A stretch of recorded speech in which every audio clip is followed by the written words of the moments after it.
का आता किडनी स्टोनचा त्रास? हा बरं आहे. मी एक औषध सांगू? अयो औषध, अरे बापरे, औषध नको सांगू बाई. मी इतकी औषधं घेऊन घेऊन वैतागली तुला सांगते. जे येतं तुम्हाला म्हणतो हे घ्या ते घ्या ते घ्या ते घ्या, आणि कोणी म्हणतो 2 लिटर पाणी प्या, कोणी म्हणतो 4 लिटर प्या, कोणी म्हणतो 10 लिटर प्या, कोणी म्हणतो 15 लिटर. मला असं झालंय आता मी पाण्याला टाकीतच बसू की काय या किडन्या काढून पाण्यात टाकून इतके लोक सल्ले देऊ राहिले.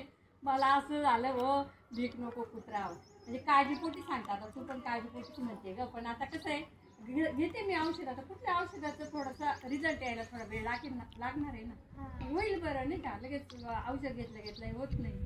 काय नाही, आता जे चालू आहे ना तेच औषध कंटिन्यू करू. मग त्यानं नाही फरक पडला ना तर मग तू सांगेल ते घे. आणि तुम्हाला फरक पडला तर मग बघा, नाही तर मी औषध सांगणार तुम्हाला. बरं चालेल.